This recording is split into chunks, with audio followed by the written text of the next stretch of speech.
with its whopping 415 delegates and Texas with 228.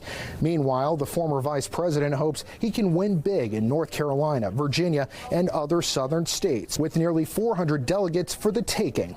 Although Sanders and Biden have dominated many of the headlines, Super Tuesday is also a make-or-break day for former New York City Mayor Mike Bloomberg, who's making his closely watched debut on the ballot after spending nearly $500 million in this race.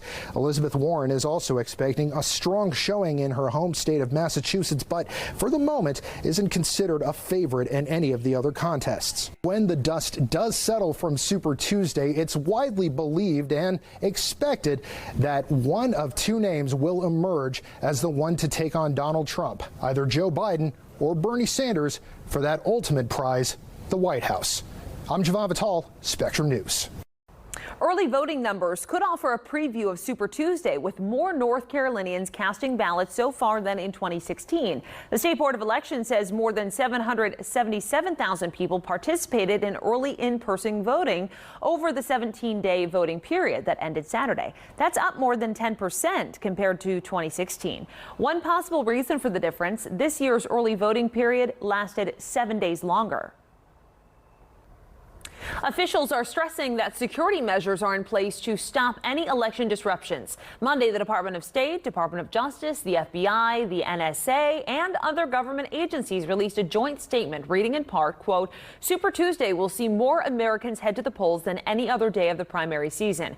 We continue to work with all 50 states, U.S. territories, local officials, political parties, and private sector partners to keep elections free from foreign interference. The level of coordination and communication between the federal government and state, local, and private sector partners is stronger than it's ever been." The polls will open at 6:30 Tuesday morning and close at 7:30 p.m. We'll have live coverage of Super Tuesday throughout the day. You can also stay up to date on the go with SpectrumLocalNews.com. Just click on 2020 elections and you'll find all the information you need to cast your vote, including finding your polling place and who's on the ballot.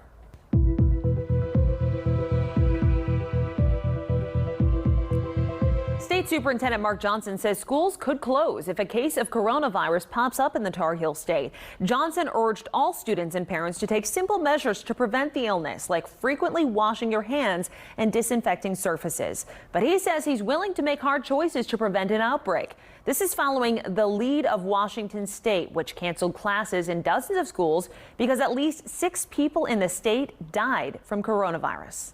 We are actively monitoring what's going on in Washington State, where they did have a student who contracted this.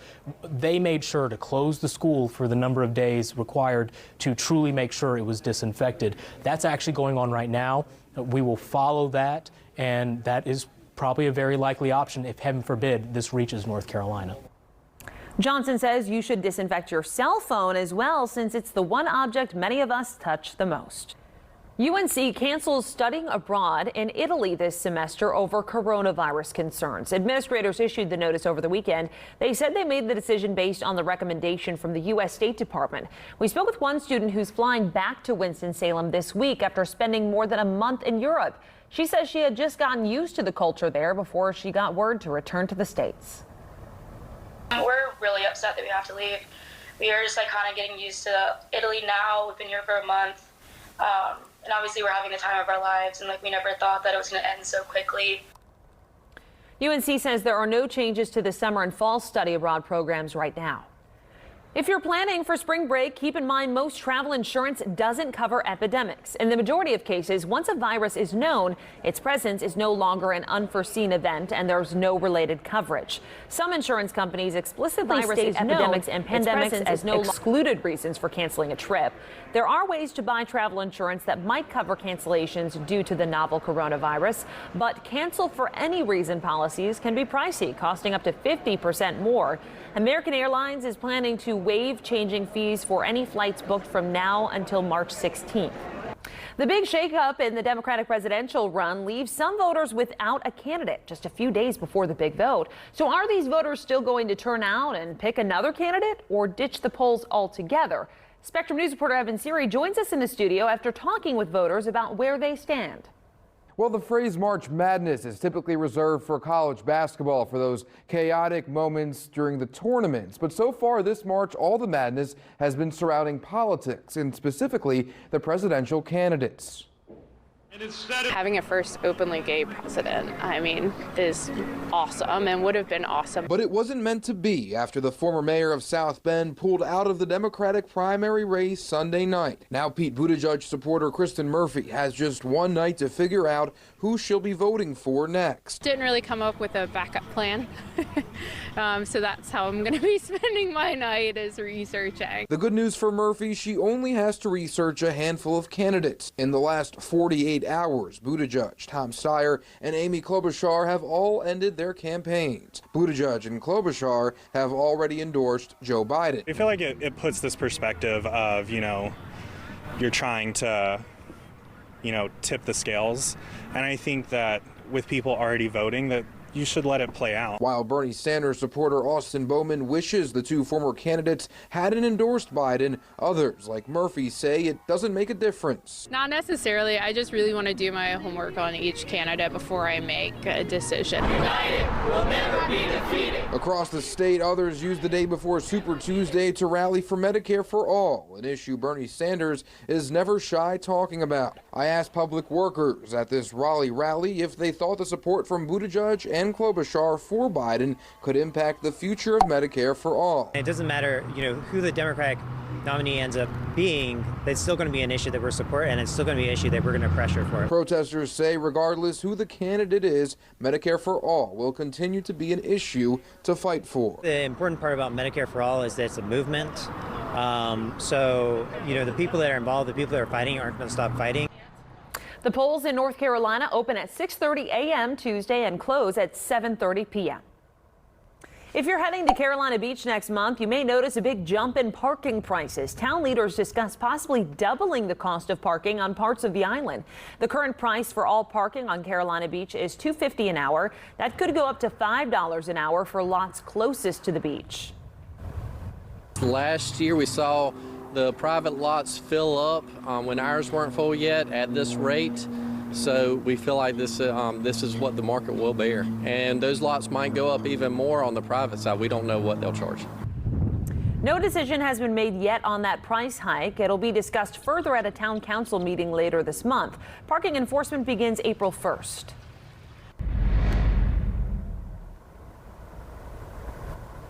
There are some rain chances for your Super Tuesday. Let's take a look at your weather on the One's forecast for details. More clouds for us here on this Monday evening across the Center City, Charlotte, USA. Earlier, we had a few sprinkles if you were south of the city. We did experience some breaks in the clouds. That was quite nice to see, but those clouds will be filling in, and eventually we're going to ramp up precipitation potential as we get overnight tonight and head through the day on Tuesday. It's going to be a day where you need to have the rain jacket with you and the umbrella with you if you're headed out to the polls to partake in the primaries. 62 was our high this day, 41 degrees low. Typically daytime temperatures top out in the upper 50s with morning lows in the mid 30s. 6:50 a.m. sunrise Tuesday morning, and rain bucket midnight through late afternoon in Charlotte. Over at the airport, the official reporting station did not record anything. So we have a small deficit for this new month of March and a healthy surplus ongoing for the year. Morning commute, some wet roads in the region. Return trip home, probably more wet roads across the area.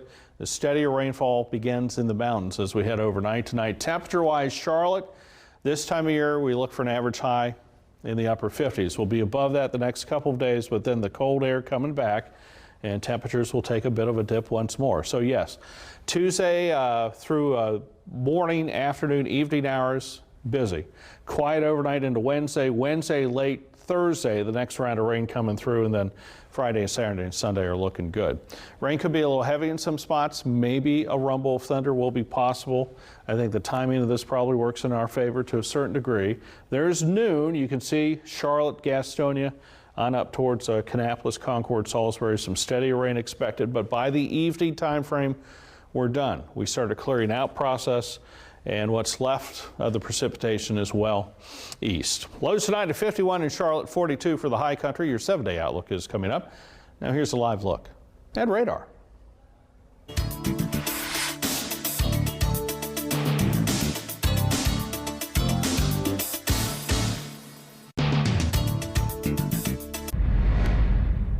soccer is one of the fastest growing sports, so certainly we want to make sure that we are capable of hosting tournaments.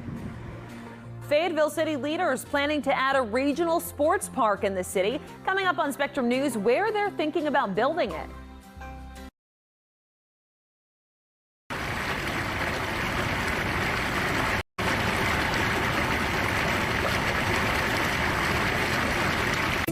There was a time when the internet used to look like that. With Spectrum, our internet looks like this. And this. And that. Wow. And this. Yeah, that one looks great on you. I like that one too. That's why Spectrum has the fastest internet speeds available, with more bandwidth to power more devices.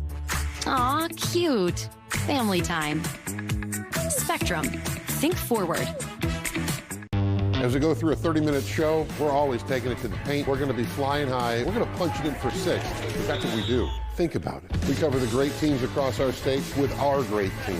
You're just like us. You're passionate about sports, and so are we. You deserve more than 3 minutes a night. That's why we serve up 30 minutes a night each and every night. And we are going to be doing everything we possibly can to bring you the sports news that you want. Chevrolet Sports Night, nightly at 10:30, only on Spectrum News, exclusively on Spectrum. By the year 2025, over 80 billion devices will be connected to the internet, with thousands of digital interactions per person, all transmitting and receiving tremendous amounts of data every single day. This is our connected future, and at its core will be the Spectrum network, delivering gig speeds coast to coast. It's the backbone of today's technology and tomorrow's innovations. Just imagine, we did. Spectrum, think forward. In Focus is a weekly show. We zero in on one topic each week and make sure that you walk away understanding it. Our world is changing really fast, technologically, culturally, politically. We know that it's a lot to keep up with, so we want to talk to the experts, to those folks affected by it, and make sure that you understand what's happening. In Focus with Loretta Beniti, Sundays at 11:30 a.m. and 8:30 p.m. on Spectrum News, exclusively on Spectrum.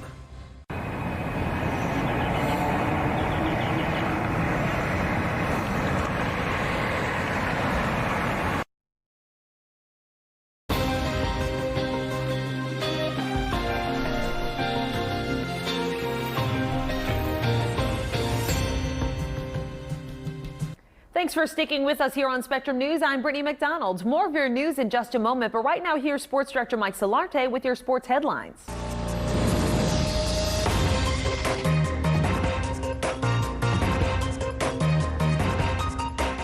Charlotte Hornets' 2-game win streak was stopped Sunday by the best team in the Eastern Conference. That's the bottom line. But what's lost in that statement is the way the Hornets played for about 43 minutes. Charlotte was in this one until about 5 minutes to play in the fourth quarter. Milwaukee able to hit shots. Charlotte went cold. They went 2 of 7 from the field. Bucks finished the game on an 11-4 burst and won. Basically, Charlotte held their own, and they can build on their performance as they take on San Antonio Tuesday. Just keep working. I feel like we have a lot in store for our future, so I feel like everybody else sees that as well. So we just got to keep working. I mean, the biggest thing is learn from film, and just learn from experiencing like we did today. So in the future, it'll be bright for us. Max Homa collected his first PGA Tour win at the Wells Fargo Championship last spring. Monday, he was back at Quail Hollow to talk about that triumph. Winning the tour event, especially the one that's voted by the players as the best on tour, well, it's certainly life-changing. But he says that the dream was a little different from the reality. In the dream, I think your brain skips all of the hard parts. In the reality, as many cool opportunities I've gotten, you still need to keep your head down, keep working your tail off to continue to be able to have these opportunities. I think that's what I've taken away from winning last year. This programming note, the Chevrolet Sports Night will not be seen Tuesday night as Spectrum News provides you with Super Tuesday coverage from across the state. Mike, thanks. A multi-million-dollar regional sports park is coming to Fayetteville. City leaders agreed to start building. Officials say the park would cost $8.7 million to have baseball, soccer, and softball fields. The idea is for the park to be broken up into 3 locations. City leaders chose different locations to benefit economic growth in different parts of the city. It feels great. It's just another compliment to the city that we're trying to move to become. And I think that council is doing a great job moving the ball and the discussion forward. Fayetteville's mayor says he's waiting on environmental reports to see if and when construction could begin in at least 3 locations. When we return on Spectrum News, founded in 1939, then known as Memorial Hall, the Concord Museum was born. In today's Our Town, a look at the museum created as a result of the Concord Alderman's request to preserve the city's history.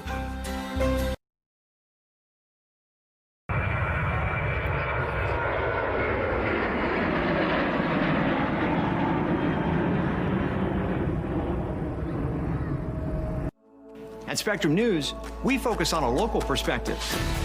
You don't have a whole lot of time. You just want to know exactly what's going on so that you can plan your day. You can get out there and you can be informed. Weather on the Ones helps you prepare for whatever may come your way. And live traffic updates every 10 minutes give you a reliable look at your morning commute. We're rooted here in Charlotte, just like you. Your morning news, weekdays on Spectrum News, exclusively on Spectrum. Stories are everywhere. The stories of North Carolina are the politics of North Carolina.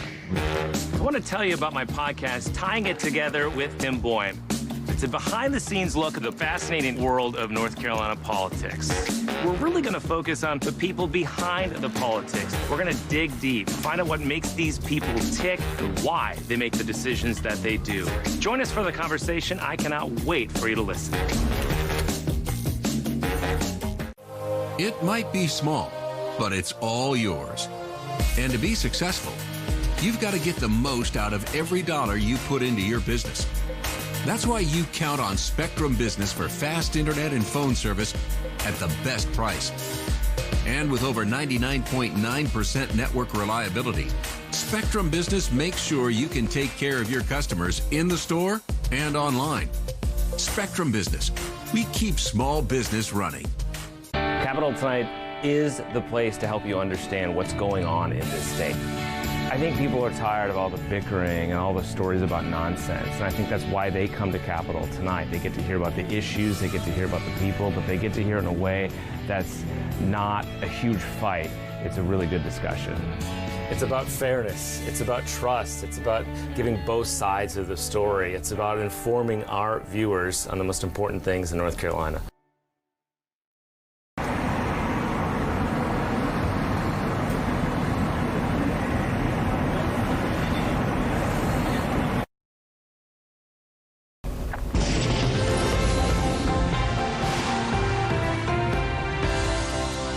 We've had a few breaks in the clouds along the way here on this Monday evening. A couple sprinkles a little earlier. I think unlikely we're going to see too much in the way of significant precipitation this evening.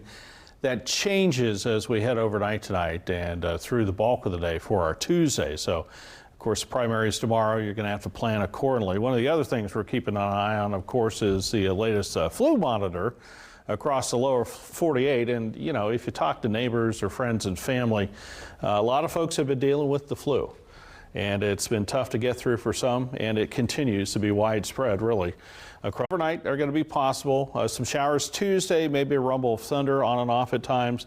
We're going to clear things out later in the evening hours, and then there's another round of rain that's going to get in here as we get into the day on Thursday, and then we'll begin to clear things out for Friday. 62 is our high today, 41 degrees the low. We'll find temperatures here this evening across the metro zone headed largely for the mid-50s as we close in on the midnight hour. And even overnight tonight, not much of a fluctuation in the temperature department at all. Up in the mountains, we're going to find temperatures largely continuing through the mid-40s as we close in on the midnight hour and really through the overnight hours and to the first part of the day for our Tuesday. Rain chances, as you see, ramping up in the metro zone as we clear midnight. Right around the time of the morning commute to work and school. May need to allow a little extra time. There will probably be some wet roads. Same deal in the high country. We're talking all liquid here. We're not talking about anything of frozen variety for the mountains. Winds will be out of the southwest at about 5 to 10 miles an hour for the day. There's the precipitation as we roll through our Tuesday into our Tuesday afternoon, Tuesday evening. That rain active, a weak line of some storms perhaps, and then this is Tuesday evening about 7, 8 o'clock. Bulk of that energy is out of here. It's east, it's gone. We get some breaks in the clouds. We get into our Tuesday night, Wednesday, overall fairly quiet conditions. A weak area of high pressure for us. We'll see some sunshine Wednesday. And then the next system starts to knock on the door, which will then open that door to some steadier rainfall for Thursday. Now, what to expect in the rain bucket for the day Tuesday? I think we're looking at probably close to a half inch or more of rain possible.